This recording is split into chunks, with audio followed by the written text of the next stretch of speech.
नमस्कार दोस्तों, आज हम पेटेंट एक्ट 1970 के सेक्शन 2(1) OA को समझेंगे। यह सेक्शन एक अंतर्राष्ट्रीय संधि की पहचान कराता है, पेटेंट कॉपरेशन ट्रीटी।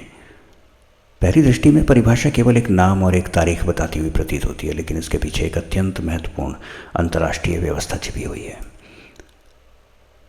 ट्रीटी की आवश्यकता क्यों है? सबसे पहले मूल प्रश्न है कि अगर किसी आविष्कारक को अपनी इन्वेंशन के लिए कई देशों में पेटेंट प्रोटेक्शन चाहिए, तो क्या उसे हर देश में अलग अलग पेटेंट एप्लीकेशन फाइल करनी पड़ेगी? तो परंपरागत व्यवस्था के तहत अगर उत्तर देखें तो हाँ। इसका मतलब क्या है कि अलग फाइलिंग, अलग भाषा, अलग फीस, अलग एग्जामिनेशन। तो इस प्रक्रिया में तो बहुत ज़्यादा श्रम लगेगा, अधिक समय लगेगा और धन भी लगेगा। तो समस्या को हल करने के लिए 19 जून 1970 को वाशिंगटन में पेटेंट कॉपरेशन ट्रीटी का निर्माण किया गया। इस पीसीटी ट्रीटी का मुख्य उद्देश्य क्या था?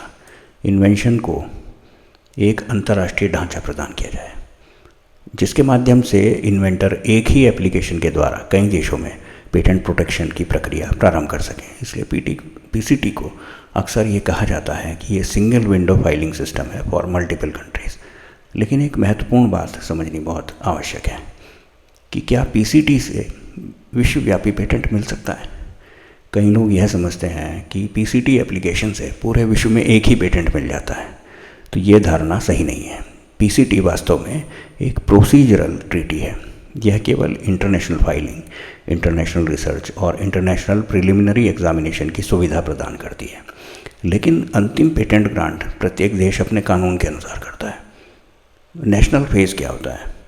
ये एक महत्वपूर्ण प्रक्रिया होती है, नेशनल फेज़ एंट्री। जब कोई एप्लीकेंट पीसीटी एप्लीकेशन फाइल करता है तो उसे बाद में उन देशों में प्रवेश करना होता है जहां वो पेटेंट प्रोटेक्शन चाहता है। उदाहरण के लिए मान लीजिए कोई इन्वेंटर पीसीटी रूट से एप्लीकेशन फाइल करता है और भारत में प्रोटेक्शन चाहता है, तो उसे निर्धारित समय के भीतर, जो जनरली 30-31 महीने होता है, भारत में नेशनल फेज़ में प्रवेश करना होता है। उसके बाद एप्लीकेशन भारतीय पेटेंट लॉ के अनुसार एग्जामिन होगी। तो भारत भी पीसीटी का सदस्य है। तो इसका मतलब क्या है कि भारतीय एप्लीकेंट्स पीसीटी रूट का उपयोग कर सकते हैं और विदेशी एप्लीकेंट्स पीसीटी के माध्यम से भारत में भी प्रोटेक्शन मांग सकते हैं। तो इस प्रकार पीसीटी वैश्विक इकोसिस्टम को एकीकृत करने में महत्वपूर्ण भूमिका निभाता है। अब इस परिभाषा में एक महत्वपूर्ण वाक्यांश है, as amended and modified from time to time. इसका अर्थ यह है कि ट्रीटी स्थिर नहीं होती। समय के साथ अंतर्राष्ट्रीय समझौते बदलते रहते हैं। यदि पीसीटी में संशोधन होता है तो हर बार पेटेंट एक्ट में अलग संशोधन करना ना पड़े, इसलिए ऐसा लिखा जाता है। तो डेफिनेशन यह सुनिश्चित करती है कि ट्रीटी का नवीनतम संशोधित रूप लागू होगा। अब हमें गहरा सिद्धांत समझना चाहिए कि ग्लोबल इनोवेशन और टेरिटोरियल राइट्स।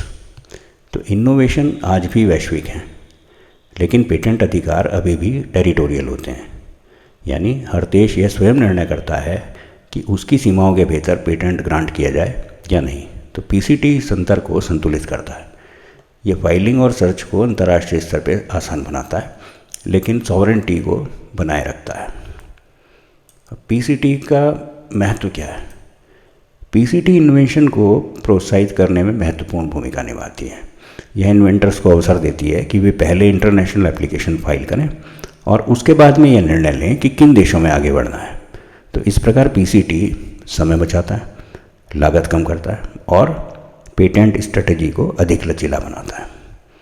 तो यदि पूरी चर्चा का हम सार देखें तो पीसीटी एक अंतर्राष्ट्रीय समझौता है जो पेटेंट फाइलिंग प्रक्रिया को सुव्यवस्थित करता है और ये इन्वेंटर को सुविधा देता है, लेकिन पेटेंट अधिकार नहीं देता। अधिकार हमेशा उस देश के राष्ट्रीय कानून से उत्पन्न होते हैं। पेटेंट लॉ हमें क्या सिखाता है कि ज्ञान की यात्रा वैश्विक हो सकती है, लेकिन अधिकार की सीमा राज्य की विधिक व्यवस्था से तय होगी। तो दोस्तों, इसी बात के साथ, इसी सिद्धांत के साथ कि सब्सटेंटिव पेटेंट राइट्स केवल राष्ट्रीय कानून के अंतर्गत ही उत्पन्न होते हैं, इस लेक्चर को यहीं पर समाप्त करते हैं। धन्यवाद।